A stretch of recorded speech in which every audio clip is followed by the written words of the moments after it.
मंगलमय मंगल करण वीतराग विज्ञान नमो ताहि जाते भये अरहंतादि महान करि मंगल करि हो महा ग्रंथ करण के काज जाते मिले समाज सब पावे निज पद राज पावे निज पद राज सो निज भाव सदा सुखद अपनो करो प्रकाश जो बहुविध भव दुख निको करी है सत्तानाश करी है सत्तानाश। मोक्ष मार्ग प्रकाशक नामक ये ग्रंथ है आचार्य कल्प पंडित प्रवर टोडरमल जी साहब की अनुपम रचना। संसारी जीवों के दुखों के संदर्भ में चर्चा चल रही थी और दुख दो प्रकार से मुख्य रीति से बताए गए। पहला कर्मों की अपेक्षा से, दूसरा पर्याय की अपेक्षा से। पर्याय अपेक्षा से दुखों की चर्चा करते हुए आज हमारे को आपके बीच में यहाँ चर्चा करनी है तिर्यंच गति के दुखों के संदर्भ में। मोक्ष मार्ग प्रकाशक नामक ग्रंथ है, पेज नंबर है 66। पर्याय अपेक्षा से दुखों में एक इंद्रियों की चर्चा विस्तार से हुई, दो इंद्रिय, तीन इंद्रिय, चार इंद्रिय, असैनी पंचेंद्रिय की चर्चा हुई। सैनी पंचेंद्रिय जीव चार प्रकार के होते हैं।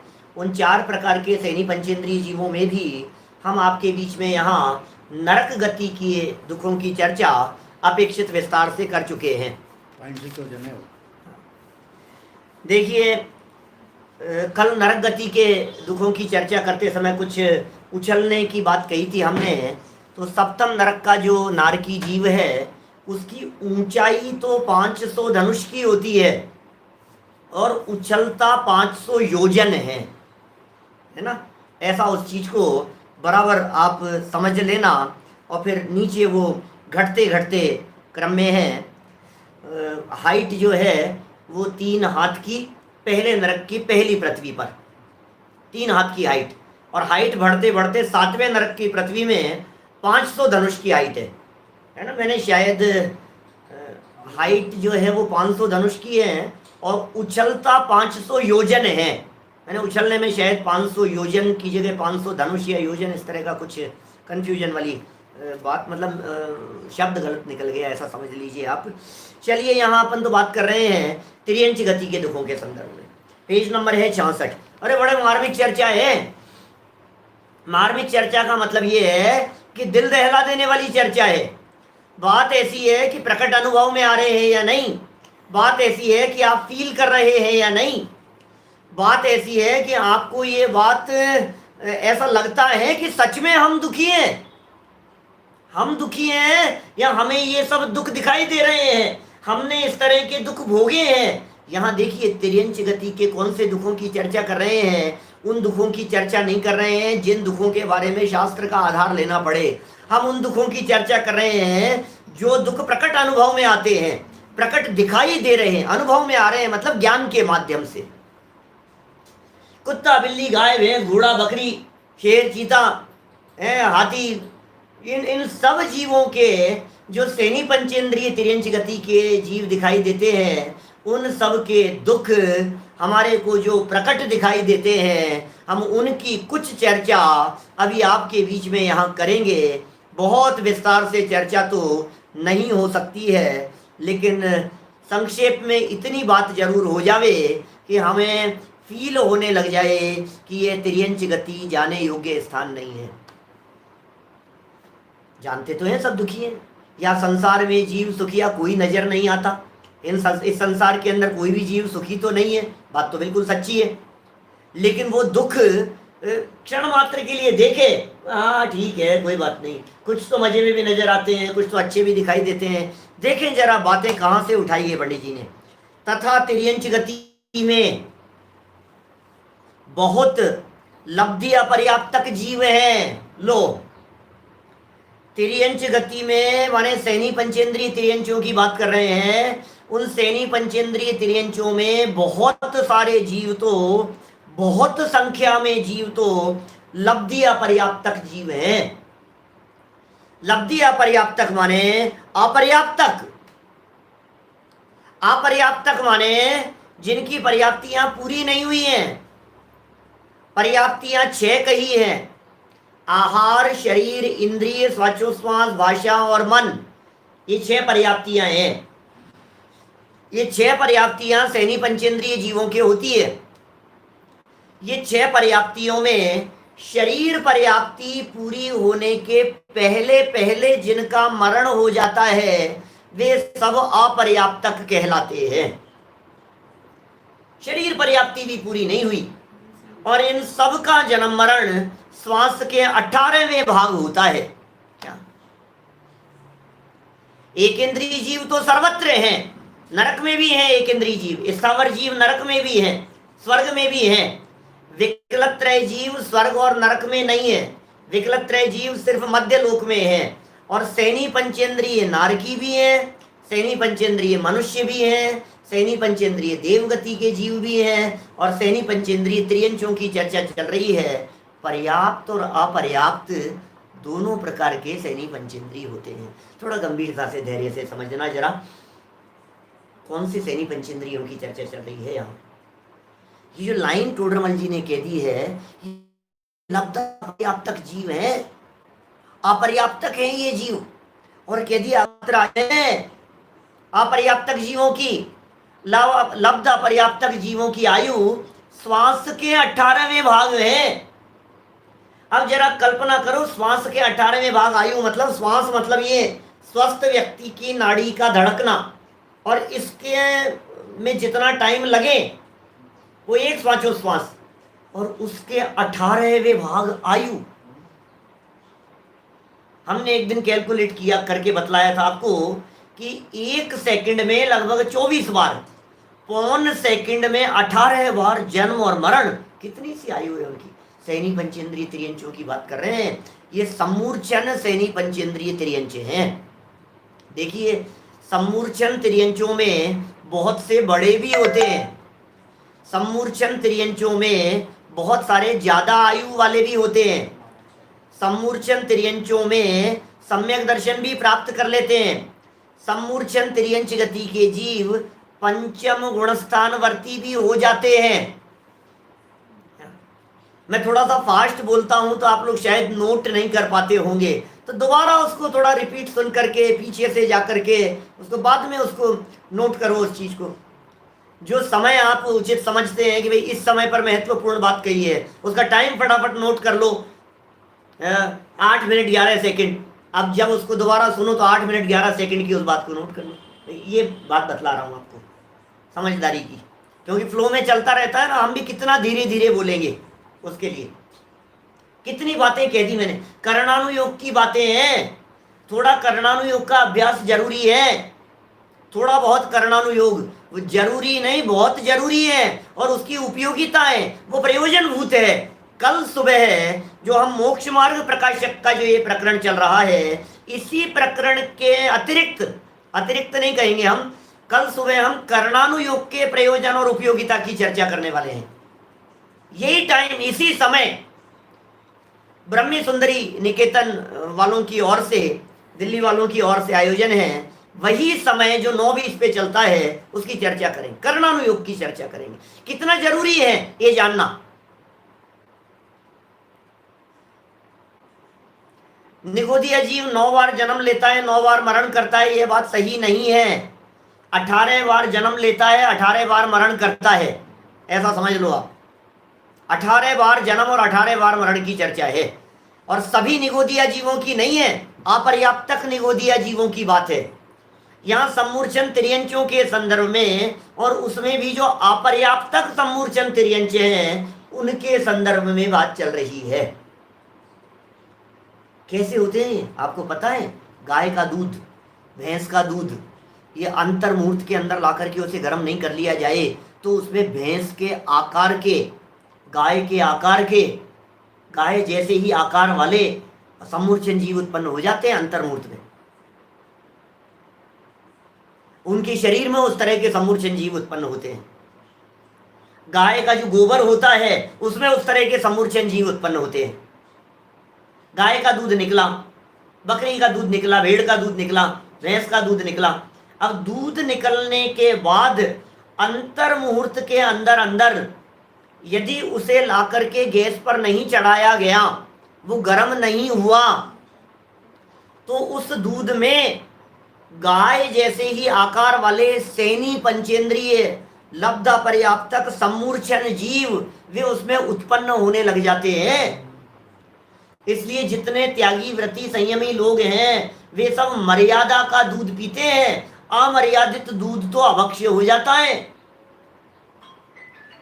आप कितना पालन कर पाएंगे कि नहीं कर पाएंगे ये अलग मैटर है। डरने की जरूरत नहीं है, घबराने की जरूरत नहीं है। समझने की जरूरत तो है कि सच्ची बात को समझे तो सही, वास्तविकता क्या है, वस्तु स्थिति क्या है, ये बात तो कम से कम हमारे पकड़ में आए।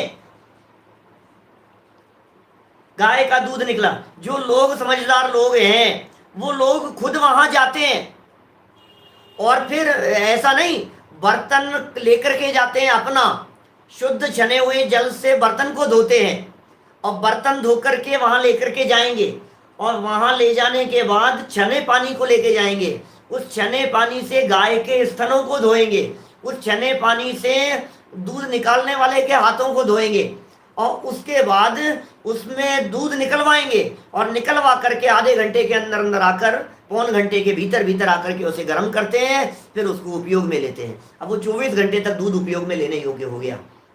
और ऐसे मर्यादा से लिया हुआ दूध, उस दूध को जमाते हैं, जावण से नहीं, अन्य पदार्थों से, चांदी से जम जाता है, बादाम से जम जाता है, हम लोग भी इसी तरह से जमाते हैं। तो ये सब जो है इस तरह से उसे जमाया जावे, तब वो दही खाने योग्य होता है।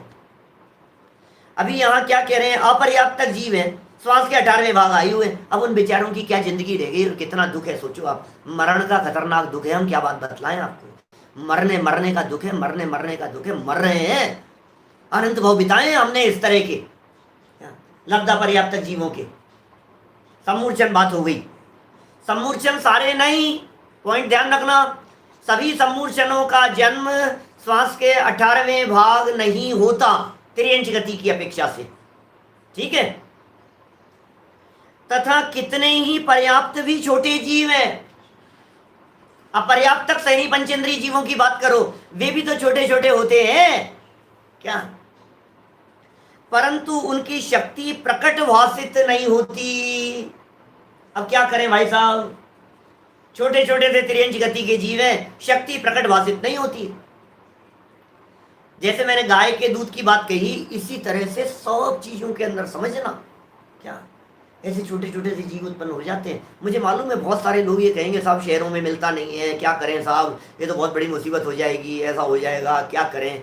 आपसे जितना निभे उतना निभाओ, हम तो यही कहेंगे, ज़्यादा से ज़्यादा पालन करो, दृढ़ता से पालन करो, है ना। जितना नहीं निभ रहा है, आचार्य कुंद स्वामी की एक गाथा को याद करो, जम सक्कई तम की रही जम चे न सक्कई तम चे सद्यणम केवली जिणे बढ़ियम सद्य मानस सम्मतम। क्या जो आपसे समर्थ हो सकता है उसे निभाओ, उसका पालन करो, जो नहीं हो पा रहा है कोई बात नहीं, उसे पालन करने की श्रद्धा करो। यार मुझसे पालन नहीं हो पा रहा है, कोई बात नहीं, भरोसा तो रखो। अरे केवल ज्ञानियों द्वारा कही गई बात है, भरोसे पर प्रश्न चिन्ह खड़ा मत करना, ये बात है महत्वपूर्ण। श्रद्धान को सम्यक दर्शन कहा गया है, समझ में आ रही है। सम्मूर्छन जीव एक इंद्री भी होते हैं, सम्मूर्छन 2 इंद्री भी होते हैं, सम्मूर्छन 3 इंद्री भी होते हैं, सम्मूर्छन 4 इंद्री भी होते हैं। 4 इंद्री तक के जीव नियम से सम्मूर्छन होते हैं, पंचेंद्रियों होते हैं। पंचेंद्रियों में, सैनी पंचेंद्रियों में, मनुष्य गति और तिर्यंच गति में सम्मूर्छन भी होते हैं और गर्भज भी होते हैं। यहां बात तिर्यंच गति वालों की चल रही है। तिर्यंच गति के जो सम्मूर्छन जीव होते हैं वे पर्याप्तक भी होते हैं और अपर्याप्तक भी होते हैं। तिर्यंच गति के सम्मूर्छन जो पर्याप्तक होते हैं वे सम्यक दर्शन की प्राप्ति कर सकते हैं। स्वयंभू रमण समुद्र आदि में असंख्यात जीव ऐसे समूर्चन हैं, महामच्छादि बड़े बड़े जीव, वे सब बहुत सारे जीव उनमें से सम्यक दृष्टि हो जाते हैं, पंचम गुण स्थानवर्ती हो जाते हैं, कोई बाधा नहीं। ये बात तो हुई त्रियंच गति के जीवों के अंदर जो बड़े जीव हैं। अब त्रियंच गति के जीवों में जो समूर्छन है, छोटे लब्धा पर्याप्तक हैं, उनका जन्म मरण श्वास के 18वें भाव, उनकी क्या बात करें आपसे। तो उनकी यहाँ बात कही है श्वास के 18वें भाग जन्म मरण वालों की। अब बात करो पर्याप्तक की। भाई बहुत सारे मैटर है, सारे समाधान यहाँ आपके नहीं हो सकते हैं। जितना मुझे दिखते जा रहे हैं मैं उनका जवाब देता जा रहा हूँ, लेकिन विषय आगे बढ़ता है, फिर लौट करके मैं दोबारा समूर्चन पर आऊँ, फिर आगे बढ़ करके जब गर्भज की तरफ पहुँच जाऊँ तो आऊँ, ये मेरे लिए भी पॉसिबल नहीं है। आप स्वाध्याय करते रहें, धीरे धीरे सारी बातें स्पष्ट होती चली जाएगी। जनागम अथाह है, नहीं तो हम सर्वज्ञ, हम भी छद्मस्त हैं, है ना। आप जितना संभव हो सके उतना पालन करें, और जितना बतलाया जा रहा है उतना आप समझते चले जाएं। हमारे भी दिमाग में हजारों बातें हैं, हम कितनी बातें बोल पाएंगे, कितनी बातें बता पाएंगे, और समय कितना सा है, ये हमारे लिए भी संभव नहीं है। कुल मिलाकर के बात यह है, समूर्छन त्रियंचों में लब्ध अपर्याप्तक जीवों की आयु श्वास के 18वें भाग है। वो बेचारे इतनी जल्दी जल्दी जन्म मरण करते रहते हैं, जिनका बेचारों का जल्दी जल्दी जन्म मरण होता है, वो मरण के दुख भी अपार हैं। अब हमें आंखों से दिखाई तो देते नहीं है, न आपको आंखों से दिखाई देंगे, न आपको सूक्ष्मदर्शी से दिखाई देंगे। अरे सूक्ष्मदर्शी से दिखाई देने वाले जीव भी हम कहाँ देख पा रहे हैं, कौन देखेगा बार बार में सूक्ष्मदर्शी लगा करके, कितनी बड़ी परेशानी है। तो पर्याप्तकों की बात करो आप, तो पर्याप्तकों में सैनी पंचेंद्रिय त्रियंचों की बात कर रहे हैं। छोटे भी हैं उनमें, बहुत सारे छोटे छोटे भी तो हो सकते हैं साइज में छोटे जीव भी, परंतु उनकी शक्ति प्रकट भाषित नहीं होती। लो, अब विचारों की शक्ति प्रकट भाषित नहीं हो रही, छोटे से साइज छोटी दिखाई दे रही है सैनी पंचेंद्रिय जीव और है पर्याप्तक। उनके दुख एकेंद्रियवत जानना, अब दिखाई नहीं दे रहे हैं। पेज नंबर 63 लास्ट लाइन, उनके दुख वे ही भोगते हैं और केवल ही जानते हैं। बोलो, एक इंद्रियवत दुख है उनके तो बेचारों। ज्ञानादिक का विशेष है तो विशेष जानना। भाई दुख एक इंद्रियों जैसे हो गए और ज्ञान पंचेंद्रियों जैसा है। एक इंद्रिय के एक इंद्रिय जितना ज्ञान है, पंचेंद्रिय के पंचेंद्रिय जितना ज्ञान है। समझ में आ रही है बात? तो जिसके जितना ज्ञान है, ज्ञानादिक की विशेषताएं, उतना आप समझ लेना उनके विशेषताएं। तथा बड़े पर्याप्त जीव कितने ही सम्मूर्छन हैं और कितने ही गर्भज हैं। पर्याप्त जीव, आगे बात यहां टोडरमल जी का कर्णानुयोग का ज्ञान बहुत निर्मल था। सम्यक ज्ञान चंद्रिका जैसी टीकाएं लिखी टोडरमल जी ने। गोमट सार आदि ग्रंथों के ऊपर पर्याप्त अधिकार था उनका। क्या व्यक्तित्व थे भाई साहब। गोमट सार जीव कांड, गोमट सार कर्म कांड, लब्धि सार, क्षपणा सार, त्रिलोक सार, ऐसे ग्रंथों के ऊपर तो उन्होंने टीकाएं लिखी है। ऐसा जबरदस्त ज्ञान था उनका, उनके उपयोग में थी सारी बातें, एक एक बात सूक्ष्मता से। वो कह रहे हैं बड़े जीव हैं, मान लो त्रियंच गति के, उनमें कितने ही जीव तो सम्मूर्छन हैं और कितने ही गर्भज हैं। आपको जितने त्रियंच यहां दिखाई दे रहे हैं, जो दिख रहे हैं बड़े बड़े जीव, वे सब तो गर्भज जानना, उनमें समूर्छन नहीं दिखेंगे आपको। चिड़िया है, कबूतर है, ऊंट है, भेड़ है, बकरी है, कुत्ता बिल्ली आदि है, सब गर्भज जीव हैं। गर्भ से जिनका जन्म होवे वे गर्भज जीव कहलाते हैं। क्या? जिनका जन्म गर्भ से होवे वे गर्भज जीव हैं, और जिन जीवों का जन्म वातावरण से होवे वे सब सम्मूर्छन जीव हैं। तो वातावरण से जन्म लेने वाले सैनी पंचेंद्रिय हमारी निगाह में नहीं दिखते। समझ में आ रही है बात? हाँ, देखिए अब ये कह रहे हैं उनमें ज्ञानाधिक प्रकट होते हैं, उनके दिखाई दे रहे हैं अपने को, जो बड़े जीव हैं, चाहे वे सम्मूर्छन हो चाहे गर्भज हो, लेकिन बड़े बड़े जो त्रियंच गति के जीव दिख रहे हैं, ज्ञान अधिक विशेष दिखाई देते हैं। ये तो ज्ञान विशेष दिखाई दे रहा है, लेकिन करें क्या? बतलाओ। ज्ञान तो है, समझ तो है, लेकिन उस समझ का उपयोग नहीं कर सकता है ना। सैनी पंचेंद्रिय है, लेकिन सैनी पंचेंद्रिय होते हुए भी स्वाध्याय थोड़ी ना कर सकता है। शक्ति सीमित है विचारों के पास में। सैनी पंचेंद्रिय होते हुए भी मंद बुद्धि दिखाई देती है, क्या करें। तो उसके दुख कम नहीं है, अपार दुख भोग रहे हैं, परतंत्रता का महादुख है। साथ में कह रहे हैं परंतु वे विषयों की इच्छा से आकुलित हैं, भोगना चाहते हैं, खाना चाहते हैं, दौड़ना चाहते हैं, दौड़ नहीं पाते हैं, कांटा लग गया दौड़ नहीं पाते। कैसी इच्छाएं तो बहुत है ना उनके भी। अब एक बंदर है, दूर छत के ऊपर बैठा हुआ है, तुम यहाँ बैठ करके भोजन कर रहे हो, अब उसकी इच्छा हो रही है कि यार इनका कब ध्यान हटे और मैं झपट्टा मार करके खा जाऊं। इच्छाएं तो बहुत है, कर नहीं पा रहे, शक्ति नहीं है। जो लोग, जो त्रियंच गति के जीव जू में बंद हैं, चिड़ियाघरों में बंद हैं, उनकी विचारों की क्या स्थिति है। पराधीन स्वप्नेहु सुख नाही, पराधीनता में तो स्वप्न में भी सुख नहीं है। जो जंगल में स्वाधीन घूम रहे हैं उनके दुख अलग प्रकार के होते हैं, और जो परतंत्र पराधीन चिड़ियाघर में बंद हैं उनके दुख अलग प्रकार के होते हैं। और जो जीव किसी मनुष्य के यहाँ किसी के घर में पालतू जानवरों के रूप में होते हैं उनके दुख अलग प्रकार के होते हैं। दुखी तो सब हैं, सबके महादुखों की चर्चा चल रही है। इच्छाएं तो सबके, सैनी पंचेंद्रिय जीव हैं, इच्छाएं कोई कम नहीं है उनके। तो इच्छाएं तो बहुत हैं विषयों को ग्रहण करने की, उनमें बहुतों को तो इष्ट विषय की प्राप्ति है नहीं, किसी को कदाचित किंचित होती है इष्ट विषय की प्राप्ति, बहुतों को तो है ही नहीं भाई साहब, विषय की प्राप्ति होती ही नहीं है। पाप कर्म का ऐसा उदय, बहुत आए तो पाप का ही उदय पाया जाता है।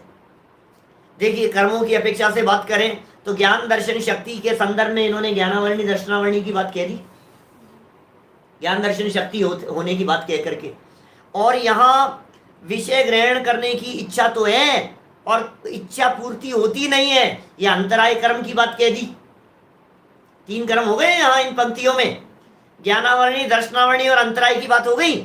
अब देखो, अब मोहनी की बात करते हैं, नीचे सुनो जरा। तथा मिथ्यात्व भाव से अतत्व श्रद्धानी हो ही रहे हैं। लो अब क्या कहें, ये दर्शन मोहनी हो गया। अतत्व श्रद्धा नहीं है, श्रद्धा नहीं है, श्रद्धा उल्टी है, विपरीत है, देह के प्रति एकत्व बुद्धि है, महादुखी है भाई साहब। अतत्व श्रद्धा नहीं, 7 तत्व की खबर नहीं है, जीव अजीव की खबर नहीं है, वेद विज्ञान नहीं है, अनुभव नहीं है, दुखी हो रहे हैं, महादुखी है। असली दुख है ये जो दर्शन मोह वाला दुख है ना। पीछे अपन कर्म वाले प्रकरण में इस बात की काफी चर्चा कर चुके हैं। असली दुख ये होता है क्या, ये असली दुख है, मूल दुख इस बात का है। अब ये दुख हमारे को पकड़ में नहीं आता क्या? बात को गहराई से समझने की चेष्टा करते जाइए आप। मिथ्यात्व से अतत्व श्रद्धानी हो ही रहे हैं, और कषाय मुख्यतः तीव्र ही पाई जाती है। ओहो, त्रियंच गति के जीवों में कषाय तीव्र ही पाई जाती है, मुख्यतः कह दिया है इन्होंने, किसी के मंद भी होवे। अब कषायों की बात माने चारित्र मोहनी की चर्चा शुरू कर दी। क्रोध मान से परस्पर लड़ते हैं, भक्षण करते हैं, दुख देते हैं। लो गुस्सा आ गया उनको, झपट्टा मारते हुए दिखाई देते हैं। आप देखो चिड़ियाएं उड़ती हुई तितलियों को पकड़ लेती है, ऐसे जो जीव उड़ते हुए दिखाई दे रहे हैं, चिड़ियाएं दौड़ती हुई आई उसके ऊपर झपट्टा मार लिया। त्रियंच गति के दुख है। छिपकलियां आदि है, ये मच्छरों के ऊपर झपट, ऐसे आप देखो घरों के अंदर किस तरह से झपट्टे मारती हुई दिखाई देती है। क्रोध से, गुस्से में आकर के ऐसे मारते हैं, उनको जान से मार देते हैं। अभी मैं विकलत्रयों की चर्चा नहीं कर रहा, सैनी पंचेंद्रियों की बात लगा करके देखो। मच्छर विकलत्रयों में शामिल है, लेकिन छिपकली का दुख कितना है, झपट्टा मारने में भी वो इच्छा से आकुलित है ना, उसके परिणामों में दुख है। अभी चूहा है, चूहे के बिल्ली पीछे पड़ी हुई है, भागते हुए दिखाई देती है, बिल्ली के कुत्ता पीछे पड़ा हुआ है। अरे भाई साहब, आपको भी कहां बर्दाश्त होती है, हम कुत्ते बिल्ली की क्या बात करें। आपके घर में एक चूहा कहां बर्दाश्त होता है आपको, आपके घर में एक सैनी पंचेंद्रिय छिपकली कहां बर्दाश्त होती है आपको, ये बतलाइए मुझे। पीछे पड़े रहते हैं उसके, जान के दुश्मन बन जाते हैं उसकी, जब तक नहीं निकले तब तक चैन नहीं पड़ता है। मैं उन हिंसक लोगों की बात नहीं कर रहा हूं जो मारने के लिए दवाइयां, चूहे मारने की दवाइयां डाल देते हैं, उनकी बात नहीं कर रहा मैं, वो तो शायद हमारी सभा में होंगे भी नहीं। चूहे मारने की दवाई डालने वाले। लेकिन चूहों के लिए पिंजरा लगाने वाले तो यहां भी मिल जाएंगे। चूहा आ जाए तो उसे थैली में पकड़ करके इधर उधर भागते दौड़ते हुए डंडा लेकर के उसे निकालने की भावना भाने वाले ऐसे लोग तो हमारे यहां भी है ना, हमारी सभा में भी। बर्दाश्त, मैं उनकी बात देखो, त्रियंच गति के दुखों की चर्चा चल रही है, सैनी पंचेंद्री त्रियंचों के दुख बतलाए जा रहे हैं। आपके हृदय में अत्यंत करुणा का परिणाम है, आपके परिणाम बहुत भीगे हुए हैं, आप बहुत अभ्यासी हैं, आपको उनके दुख देख देख करके परिणामों में वो बेचारे बहुत दुखी हैं, बेचारे बहुत दुखी हैं। अरे हमें आपसे ये कहना है कि वे बेचारे दुखी हैं, उसके बावजूद भी, इतना कहते हुए भी आप उनके प्रति करुणा का पालन कहां कर पा रहे हैं, ये बतलाइए। अपने ऊपर आती है, घर में बंदर आ जाते हैं यहाँ आए दिन, डंडा लेकर के भगाता रहता है उनको, तुम्हें कहाँ बर्दाश्त होता है? तुम्हारे घर में बिल्ली आ जाए तो तुम्हें कहाँ बर्दाश्त हो सकती है? अरे साहब पंडित जी बात ऐसी कह रहे हो, कैसे बर्दाश्त करेंगे? आप कर लोगे क्या? मैं तो ये कह रहा हूं कि जिस करुणा की बात आप कर रहे हो उस करुणा का भी प्रदर्शन मात्र ही है ना पब्लिक के बीच में। आपने चूहों के दुख बतला दिए, आपने बिल्लियों के दुख बतला दिए, आपने बंदरों के दुख बतला दिए। हम तो आपको ये कह रहे हैं, बिल्ली बंदर कुत्ते बिल्ली इनके जो दुख हैं, इन दुखों के प्रति आपके हृदय में जो करुणा बुद्धि है, जब आपके ही सामने आते हैं तो आप निर्दयी हो जाते हैं ना, क्या फिर आपको दया नहीं आती है ना? बंदर घर में घुसने की चेष्टा कर रहा हो तो आप उसको डंडा मारने से नहीं चूकते हैं ना।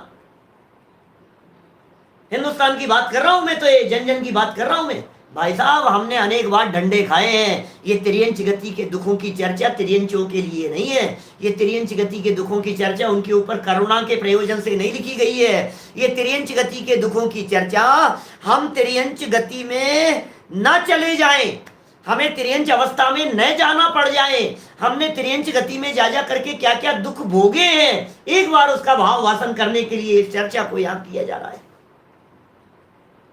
देखो जरा क्या कह रहे हैं, क्रोध मान से, गुस्सा कोई कम थोड़ी नहीं, क्रूरता दिखाई देती है, झपट्टे मारते हैं। सिंह आदि क्रूर पशुओं की तो बात ही है इस तरह की। क्या सिंह अधिक स्वैनी है क्रूर, निबल पशु अति खाए भूर। क्या कब हूं आप भयो बलहीन, सबलनी करी खाया अति दीन। क्रोध से, मान कम नहीं है उनको। देखो मान कैसा है, आप किसी कोई सर्प अपने सीधे रास्ते जा रहा है तो आप यदि वहां बगल में खड़े हुए हैं उसको कोई दिक्कत नहीं है, आप खड़े हुए हैं बगल में से सांप निकल जाए कोई दिक्कत नहीं है, थोड़ा सा छेड़ करके देखो आप, फिर देखो आप।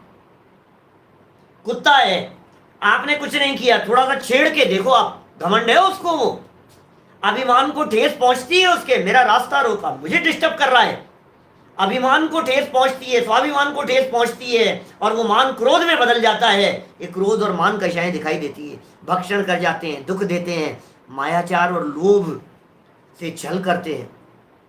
मायाचारी त्रियंचों में माया त्रिय योनस्य उमा स्वामी आचार्य कह रहे हैं, त्रियंच गति के जीवों में मायाचारी की मुख्यता दिखाई देती है। अरे यदि वे मायाचारी न करें तो उन्हें रोटियां कौन देवे? प्रकट मायाचारी दिखाई देती है सब्जी मंडी में, आपका ध्यान इधर से उधर बटा और झपट्टा मार करके ले जाते हैं, मायाचारी है उनकी। आपका ध्यान हटा, थोड़ा सा दरवाजा खुला रह गया, ऐसी ऐसी तक बातें हम लोगों से सुनते हैं। बंदर आ गए, दरवाजा खोल करके अंदर आ गए, फ्रिज खोला, फ्रिज खोल करके आम निकाल करके लेकर के दौड़ करके भाग गए। आपका ध्यान और सावधानी हटा करके चूहा आपकी थाली में से रोटी लेकर के भाग जाता है। मायाचार है, लोभ भी है और मायाचार भी है। वस्तु को चाहते हैं, हास्य आदि द्वारा उन कषायों के कार्यों में प्रवर्तते हैं तथा किसी के कदाचित मंद कषाय होती है परंतु थोड़े जीवों की होती है, इसलिए मुख्यता नहीं है। बहुत सारे जीव ऐसे भी होते हैं जो थोड़े मंद दिखाई देते हैं, जैसे गाय आदि समझ लो आप, बेचारी मंद कषाय दिखाई देती है। कबूतर आदि दिखाई दे, देखो आप उड़ते नहीं है रात को कबूतर वगैरह। गाय शाकाहारी, भोजन करके आ गई है, आकर के बैठी है चुपचाप, कितना शांत भाव से बैठी हुई, मंद कषाय से बैठी हुई दिखाई देती है। क्या बोलो, देखो कैसी स्थिति। लोग जो दुख देते हैं उनकी चर्चा नीचे देखो आप। ये हो गए ज्ञानावर्णी, दर्शनावर्णी, अंतराय और मोहनीय, चार कर्मों की बात यहां पूरी हुई। तथा वेदनीय में मुख्यतः असाता का उदय है। ओह, उससे रोग पीड़ा, क्षुधा, तृषा, छेदन, भेदन, बहुत भार वहन, शीत, उष्ण, अंग भंग आदि अवस्था होती है, उससे दुखी होते प्रत्यक्ष देखे जाते हैं। इसलिए बहुत नहीं कहा, एक एक लाइन में एक एक पेज लिखा जा सकता था, एक एक शब्द में। जितने शब्द पढ़े ना, रोग, अब तिर्यंचों के रोग की बात देख लो आप, तिर्यंचों की पीड़ा देख लो आप, तिर्यंचों की भूख देख लो आप। ऐसी भूख होती है, सर्पनी कुंडली मार करके अपने जन्मे हुए बच्चों को खुद खा जाती है। ये कुत्ते आदि ये लोग जो है ना, 10-10 बच्चों को जन्म दिया, इतनी भूख की पीड़ा होती है, अपने जाए हुए बच्चों को खुद भक्षण करके खा जाते। ऐसा है ये हालत, ऐसी भूख की पीड़ा होती है। बीमारी हो जाए बेचारों की तो क्या करे बोलो, फोड़े हो गए, घाव हो गए। कुत्तों को नहीं देखते हैं अपन सड़कों के ऊपर, बेचारे का घाव हो गया, चोट लग गई, अब भिन भिनाते रहते हैं, मक्खियां आ रही है उनके ऊपर, भिन भिना रही है, तड़पते रहते हैं, उछलते रहते हैं इधर उधर। क्या करें, खुजली चल रही है, खुजा नहीं सकते हैं, पीठ पर खुजली चल रही है, क्या करें, उनके पास में उपाय क्या है? उल्टे होकर के, रोड पर उल्टे होकर के कुत्ते लोग ऐसे खुजलाते रहते हैं। कैसी पीड़ा है बेचारों की, बीमारी है। कितनी दुर्घटनाएं हो जाती है सड़क पर, हाईवे पर देखते हैं अपन, कुत्ते मरे हुए दिखाई देते हैं, ये जो है अपने सांप वगैरह मरे हुए दिखाई देते हैं, बिल्लियां मरी हुई दिखाई देती है, गायें जैसे जीव भी मरे हुए दिखाई देते हैं। मरे छोड़ो, मर गए तो पीछा छूटा, कोई बात नहीं, लेकिन उनके हाथ पांव टूट करके रह जाएं तो कौन क्या करेगा बतलाओ।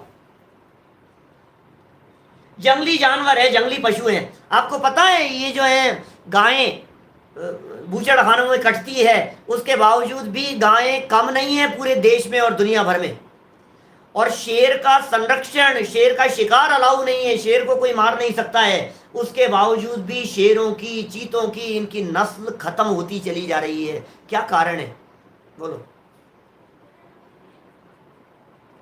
क्या कारण है उसके पीछे? उसका सबसे बड़ा कारण यह है कि इतना संरक्षण गायों को मिलने के बावजूद भी गाय को लोग रोटी डालते हैं, गायों को खूब खाने को मिलता है, लेकिन जो शेर है उसके यदि पंजे यदि खराब हो गए, मान लो दाढ़ यदि खराब हो गई, उसके नाखून यदि टूट गए, शिकार करने के योग्य नहीं रहा, मैं ऐसा भी कह सकता हूं कि वो शेर चीते बेचारे दौड़ते हुए कदाचित उनके पैर में कांटा लग गया, अब जिंदगी भर भूखों मरने के अलावा उस शेर के पास में दूसरा कोई ऑप्शन नहीं है।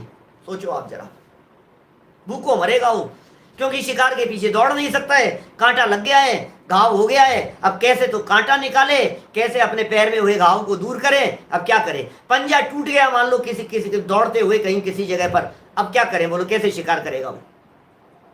भूखों मरेगा और क्या होगा। ये दुख है तिर्यंच गति के, हमने भोगे हैं इस तरह के। कौन इलाज कराए उनके तिर्यंचों के, कौन उपचार कराए, कौन संरक्षण देवे? अब आपको ऐसे लगता है कि साहब जिन लोगों, जिन शेर चीते वगैरह को यहाँ चिड़ियाघर के अंदर रख लिया गया है तो उनको भूख कब लग रही है? उनकी वृत्ति स्वाधीनता की है, उनको पराधीनता का दुख भोगना पड़ रहा है। कब खिलाएंगे, क्या खिलाएंगे, कैसे खिलाएंगे, कौन ध्यान रखेगा? उनको जो परतंत्रता है, पराधीनता है, उसमें पिंजरे के अंदर बंद कर दिया गया। कितना सा पिंजरा, स्वाधीन जंगल में विचरण करने वाला इतने से पिंजरे के अंदर बैठा है, अब उसकी क्या हालत होगी? आप कह सकते हैं साहब कुछ ऐसे भी तो होंगे जो इसके समझ लो आप, जो खिलाते हैं ना सर्कस वगैरह के, वो तो घूमते फिरते हैं ना इधर से उधर, वो तो वहां भी लाते हैं, बीच में भी लाते हैं। और कई कुत्ते बिल्लियां ऐसे भी है जिनको पालते हैं लोग, वो तो पालतू हैं, भले ही पालतू हो, उसके बावजूद भी उनको कब खाना है, उनको कब पीना है, उनको स्वाधीनता से घूमना है, विचरण करना है। भाई साहब वो पराधीनता तो है ही ना, मालिक की पराधीनता तो है ही। अपार दुख है उनके, क्षुधा, तृषा, भूख, प्यास। अब छेदन वेदन की बात करो तो आपके रोंगटे खड़े, ऐसे हालत दिखाई। छेदन वेदन कैसा है उनका? मारते भूषण खानों में, कत्ल खानों में कटने वालों की बात नहीं कर रहा हूं, उनके छेदन वेदन तो कभी वीडियो आता है तो पूरा देख भी नहीं पाते हैं, इतने दुख है उनके। मैं उनकी बात कर रहा हूं, हाथी दांत निकालने के लिए उन्हें मार दिया, बोलो क्या? पाइनएप्पल में पटाखे डाल करके किसी हाथी के पेट में खिला दिया, बेचारे की क्या हालत हो गई उसकी। तो मुंह में बम बम फट फट फट फटाकन फूटने लग गए। बोलो आप, बोलो। और हाथी के पेट में बच्चा था छोटा सा, अभी कल 2-3 दिन पुरानी बात है। मेरा कहने का मतलब यह है, उन जीवों के दुखों की कल्पना करके देखो। भार वहन की जो बात कह रहे हैं आप, बहुत भार वहन, छेदन भेदन, नाक में से रस्सियां निकाल दी जाती है, कोड़े मारे जाते हैं। वही जो आदिनाथ भगवान की पूजन में कहा है, नहीं चाले हो जटे गिर पड़े हो पापी दे सोटन की मारो। इतना भार, हमारी आंखों देखी हुई घटना, बैलगाड़ियां वगैरह इतना वजन रख देते बेचारे, गिर पड़ते हैं बेचारे। आंखों देखी हुई बात है, बैलगाड़ियां, 2 बैलगाड़ियां चल रही थी और उसके यहाँ कंधे पर से खून की धारा बह रही थी ऐसी। क्या करे, छलनी हो जाता है शरीर। घोड़े वगैरह ऐसे होते हैं, घोड़ों को लिटा करके, हमारे यहाँ बड़ी चौपड़ पर कई बार हमने देखा है, उनको लिटा देते हैं, पटक देते हैं और उनके पैरों में नाल ठोकते हैं, कीले ठोक करके। सोचो जरा, रस्सी से बांध करके लोहे की नाल, घोड़े की नाल जानते हैं आप, पैरों के अंदर कीले ठोक रहे हैं उसके दुख की पराकाष्ठा सोचो आप जरा। हमारे पैरों के अंदर भी खूब कीले ठोकी गई है, चमड़ी उधेड़ी गई है। और फिर उनकी तो बात ही छोड़ो आप, जो जीव जिनके चमड़े के चीजें बनती है, कोमल कोमल वस्तुएं जो आप यूज में लेते हैं, चमड़े की दुनिया भर में लोग, चमड़ा तो यूज में लेने योग्य नहीं है, छूने योग्य नहीं है। जैनी और चमड़ा, मुझे तो कभी कभी इस बात पर भी ऐतराज होता है, जहां मंदिरों के नीचे बोर्ड लगा रहता है, कृपया चमड़े से बनी हुई वस्तुएं आप मंदिर में न ले जाएं। क्या कह रहे हो आप किसी जैनी से, चमड़े से बनी हुई वस्तुएं मंदिर में न ले जाएं? इसका मतलब आप उपयोग तो ले, अंदर मत ले करके जाओ। उपयोग नहीं लेने योग्य है कि आप चमड़े की बेल्ट पहन तो सकते हो, लेकिन मंदिर के अंदर मत ले जाना, यहाँ रख देना, आप खोल करके रख देना। अरे पहनने योग्य नहीं है, यह उपदेश दिया जाना चाहिए हर जैनी व्यक्ति को। खरगोश वगैरह दिखाई देते हैं, सांप वगैरह दिखाई देते हैं। अभी मैं कहाँ उनके दुखों का वर्णन करने लगूं आपको। सर्प को ऐसे दोनों रस्सी लगा करके पेड़ के बीच में रस्सी से बांध देते हैं, ऐसे लटका देते हैं, नीचे से आग जलाते हैं और फिर खींचते हैं उसकी चमड़ी और उससे बनते हैं आपके कोमल कोमल पर्स वगैरह। खरगोश वगैरह आंखों के अंदर, ये आपके जो इत्र वगैरह बनते हैं, उनकी आंखों के अंदर टेस्ट किए जाते हैं दुनिया भर की चीजें। चमड़े की जैकेट वगैरह बनती है आजकल, तो क्या क्या चीजें पहनते हैं, क्या बतलाएं आपको। देखो, अंग भंग आदिक अवस्थाएं होती है उनकी, उससे दुखी होते प्रत्यक्ष देखे जाते हैं, प्रत्यक्ष दिखाई दे रहे हैं। और टोडरमल जी ने लिख दिया, इसलिए बहुत नहीं कहा है। भाई, जो प्रत्यक्ष दुख आप देख रहे हो उनके बारे में हम क्या कहें आपको, वो तो सब आपको ही दिखाई दे रहे हैं, आप खुद ही देख पा रहे हैं, हम क्या कहें। देखो ना, चलते फिरते हुए सड़क पे देखो, भेड़ बकरियों को देखो, कुत्ते बिल्लियों को देखो, रोज मर रहे हैं, परेशान हो रहे हैं बेचारे, डंडे खा रहे हैं, कीड़े मकोड़े उनके शरीर में होते हुए दिखाई दे रहे हैं, पैर टूट गया है, बेचारा लंगड़ा करके चल रहा है। सहनी पंचेंद्रियों, सच्ची घटना बतलाता हूँ एक, हमारे बड़ी चौपड़ की, हमारे कमल चंद जी मुशर्रफ साहब ने सुनाई। घूमने के लिए जाते थे, दिवाली के दूसरे दिन की बात है, घूमने के लिए जा रहे थे। 20 साल 30 साल पुरानी घटना है, बड़ी चौपड़ की, जो जयपुर की। 20-30 साल पहले वो वहां घूमने के लिए जा रहे थे, रोजाना जाते थे मॉर्निंग वॉक के लिए। दिवाली के दूसरे दिन वे वहां से सुबह जब गुजर रहे थे तो उन्होंने देखा ऐसे बड़े बड़े वो टोकरे, बड़े बड़े टोकरों में चिड़ियाओं और कबूतरों की डेड बॉडी को वहां रखा जा रहा था, उसमें इकट्ठा करके ले जाया जा रहा था। ऐसे सड़क पर सैकड़ों पड़े हुए थे और मालूम चला कि रात को यहाँ आतिशबाजी हुई थी और पेड़ के ऊपर जितने चिड़िया कबूतर पक्षी थे सबके सब मर गए और सब मर करके वहां पड़े, ऐसी लाशें उनकी। अभी हमारे उदयपुर के अंदर इस तरह की घटना घटी, उदयपुर के आसपास चारों तरफ कितने पक्षी, विदेशी पक्षी आकर के सारे पक्षी ऐसे मरे, लाशें बिछ गई।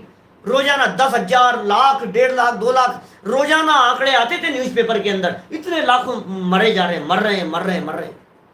जंगलों में आग लग जाती है, ऑस्ट्रेलिया के अंदर भी आग लग गई, कैलिफोर्निया के अंदर आग लग गई, दुनिया भर के अंदर ऐसी आग लगती हुई दिखाई देती है। सैकड़ों किलोमीटरों के जंगल जल रहे हैं और उन जंगलों के अंदर कितने पशु पक्षी बेचारे क्या करें, उपाय ही नहीं है उनके पास में, जल करके भुन करके मर जाते हैं। ये दुख है इनके, प्रत्यक्ष दिखाई दे रहे हैं। विस्तार नहीं कर रहा हूं, समय सीमित है। देखो 5-7 लाइनें और पढ़नी है। किसी के कदाचित साता का भी उदय होता है, होता है भाई साहब, साता का उदय होता है, किसी किसी के होता है, पालतू जीवों के दिखाई देता है, बेचारों की ट्रीटमेंट भी होगा, दवाइयाँ भी होगी, कोई सड़क पर भी घायल दिखाई दिया, साता का उदय आया, कोई व्यक्ति मिल गया, उसको पशुओं के चिकित्सालय में ले गया, ऐसे दिखाई देते हैं। गाड़ियों में घूमते हैं भाई साहब, अच्छी महंगी महंगी गाड़ियों के अंदर, मेम साहब की गोदी में घूमेगा कुत्ते का पिल्ला, और खुद का बच्चा जो है वो नौकरानी की गोद में होगा। ऐसे दृश्य कई बार अपन देखते हैं इस तरह के। कदाचित साता का उदय भी होता है, परंतु थोड़े ही जीवों को है, मुख्यता नहीं है। कितने हैं वो, करोड़ों में एक आध जीव मिलता है इस तरह का। तथा आयु अंतर्मूर्त से लेकर, अब ये वेदनी की चर्चा हो गई यहां तक पूरी, बराबर। ज्ञानावरणी, दर्शनावरणी, अंतराय, मोहनीय, वेदनीय, 5 कर्म हो गए। अब आयु कर्म अंतर्मूर्त से लेकर कोटि वर्ष पर्यंत है। 1 कोटि वर्ष लिखा है, 1 कोटि पूर्व तक की आयु है। कर्म भूमि के त्रियंचियों की अपेक्षा से बात की जा रही है। भोग भूमि त्रियंचियों की आयु 3 पल्ले तक हो सकती है, वो बहुत बड़ी आयु है। अभी भोग भूमि की बात नहीं कर रहे, वो नीचे कहेंगे आगे। अभी क्या कह रहे हैं, 1 कोटि पूर्व की आयु, 1 करोड़ पूर्व की आयु तक हो सकती है कर्म भूमि के त्रियंचियों की। वहां बहुत जीव अल्पायु के धारक हैं, इसलिए जन्म मरण का दुख पाते। अरे बड़ी आयु किसकी होती है, तो मैक्सिमम की बात कह दी। कल परसों करेंगे चर्चा मनुष्य गति के संदर्भ में। माने मनुष्य गति के जो दुख हैं, उनमें मनुष्य गति के जीवों की आयु 120 वर्ष कही है। अब 120 तक जिंदा कोई नहीं दिखाई देता है ना, ऐसे ही कर्म भूमि के त्रियंचियों की आयु 1 कोटि पूर्व तक कह दी। तो कितने जीव दिखाई दे रहे हैं, कोई नहीं दिखते हैं भाई साहब, क्या बात कर रहे हो आप, कहाँ दिखेंगे आपको। उत्कृष्ट है, अधिकतम तो अल्पायु के धारी ही होते हैं, इसलिए जन्म मरण के दुख पाते रहते हैं। भोग भूमियों की बड़ी आयु है, उनके साता का भी उदय है। भोग भूमिया वालों की, भोग भूमि में जो त्रियंच होते हैं वे भी युगलिया पैदा होते हैं, जोड़े से पैदा होते हैं। कहीं हाथियों के युगल हैं, कहीं घोड़ों के युगल हैं, कहीं गायों के युगल हैं। समझ में आ रही है बात, ऐसे जोड़े से पैदा होते हैं, और जोड़े से ही जन्म लेते हैं और जोड़े से ही मर जाते हैं भोग भूमि के त्रियंच। और वहाँ का जैसा वातावरण होता है उस अनुसार कुछ अनुकूलताएं उनके होती है, परंतु वे जीव थोड़े हैं। त्रियंचों में भी जोड़े होते हैं साहब, बिल्कुल जोड़े होते हैं त्रियंचों में। तथा मुख्यतः तो नाम कर्म की, अब नाम कर्म पे आ गए आयु के बाद, नाम कर्म की त्रियंच गति आदि पाप प्रकृतियों का ही उदय है। अब नाम कर्म भी खोटा है, शरीर खोटा मिल गया। ऐसा नाम कर्म का शरीर मिल गया कि जिस शरीर की वजह से सींग उलझ जाते हैं, दांत खराब हैं, पंजे खराब मिल गए, शरीर आड़ा है, बेचारे चल नहीं सकते, कई कई तरह के दुख है, कई कई प्रकार के इस तरह के होते हैं सब त्रियंच। पाप प्रकृतियों का उदय है नाम कर्म में भी, शरीर संरचना। किसी को कदाचित किन्हीं पुण्य प्रकृतियों का भी उदय होता है, परंतु थोड़े जीवों को थोड़ा होता है। अब ऐसे भी तो होते हैं जिनके नाम कर्म के उदय से सुंदर शरीर मिल गया, सुंदर शरीर उनकी हत्या का कारण बन जाता है। क्या करो, बहुत सुंदर दिखाई दे रहे हैं, वो उनकी परतंत्रता का कारण बन जाता है। अब जिनकी शक्ल शान सूरत अच्छी नहीं हो, उनको अपने घर में कौन पालेगा। अब जो सुंदर सुंदर दिखाई देते हैं उनको घर में खरगोश पालते हैं लोग। तो बहुत जितना सुंदर शरीर मिला है वो सुंदर शरीर उनके तकलीफ का कारण बनता हुआ दिखाई देता है, मुख्यता नहीं है। तथा गोत्र में नीच गोत्र का ही उदय है, गोत्र कर्म में, इसलिए हीन ही हो रहे हैं। इस प्रकार त्रियंच गति में महादुख जानना। भाई कोटि जीव ते जात न बने, ऐसी बात है। करोड़ों जीवाओं से भी उन त्रियंच गति के दुखों को वर्णन करने में हम समर्थ नहीं हैं। कहाँ तक करें, जिनको आप प्रत्यक्ष देख रहे हो उनके दुखों का वर्णन करने की जरूरत नहीं है। आप शांति से बैठ करके त्रियंच गति के जीवों के दुखों के बारे में विचार चिंतन मनन मंथन करते रहो तो आपको पकड़ में आएंगे, वो कितने दुख है, कितने दुख है, कितने दुख है। लेकिन अकेले करुणा से काम नहीं चलेगा। त्रियंच गति में गया क्यों था, उसके बारे में विचार करना। क्या कारण है त्रियंच गति में जाने का। तत्वार्थ सूत्र 8वें अध्याय में कहते हैं माया तिर्यक योनस्य, 6 में कहा है कर्म बंधन के आश्रम के जो कारण कहे हैं ना, मायाचार के फल में त्रियंच गति का बंधन होता है। आड़े परिणाम होते हैं ना, आड़े तिरछे परिणाम, मायाचारी के परिणाम। तो आड़ी तिरछी गति हो गई, जहां हाथ है वहीं पांव है, ऐसे बिल्कुल आड़े आड़े होते हैं, हमारे जैसे नहीं होते। तो मायाचार के फल में क्योंकि तिरछे परिणाम थे, तिरछी गति की प्राप्ति हो जाती है। जिन्हें तिर्यंच गति में न जाना हो वे मायाचार नहीं करे। अरे जिन्हें चतुर्गतियों में परिभ्रमण न करना हो वे मिथ्यात्व न करें, वे उल्टी मान्यता से बचें, वे देह के प्रति एकत्व बुद्धि न करें। इन अपार दुखों को जानकर, इन अपार दुखों की चर्चा को सुनकर हम भविष्य में ऐसे काम करें वेद विज्ञान करते हुए कि हमें इन तिर्यंच आदि गतियों में न जाना पड़े। इस तरह का प्रयत्न और पुरुषार्थ हमारे द्वारा निरंतर किया जाना चाहिए और हम सभी के जीवन में इस प्रकार का पुरुषार्थ प्रकट हो, इसी भावना से अभी की बात को यहीं विराम दे रहा हूं। कल का विशेष आयोजन हमने आपको बतला दिया। समय वही है 9:20 पर। विषय चेंज है कल के लिए। कर्णानुयोग क्या है, कर्णानुयोग की उपयोगिता क्या है, कर्णानुयोग को पढ़ने सुनने की अहमियत क्या है, उसकी चर्चा हम करेंगे। विशेष आयोजन हो रहा है ब्रह्मी सुंदरी विद्या निकेतन की ओर से। हमारे अजित प्रसाद जी ट्रस्ट के अध्यक्ष हैं। बालिका विद्यालय जो इसी वर्ष से नया प्रारंभ हुआ है, वहाँ उनके द्वारा गोष्ठी का आयोजन है। उसी गोष्ठी के अंतर्गत सुबह हम कर्णानुयोग विषय के संदर्भ में चर्चा करेंगे। आप सभी इसी तरह से उसका लाभ लेवें। नए लोगों को भी आप बतला सकते हैं। सिंगल प्रवचन, सिंगल टॉपिक, प्रकरण खत्म और बात खत्म, ऐसा। और परसों चर्चा करेंगे अपन मनुष्य गति के दुखों के संदर्भ में। ओम नमः सिद्धिदेव। सहजानंदी शुद्ध स्वरूपी अविनाशी हूँ आत्मस्वरूप। सहजानंदी शुद्ध स्वरूपी अविनाशी हूँ आत्मस्वरूप। सहजानंदी शुद्ध स्वरूपी अविनाशी हूँ आत्मस्वरूप।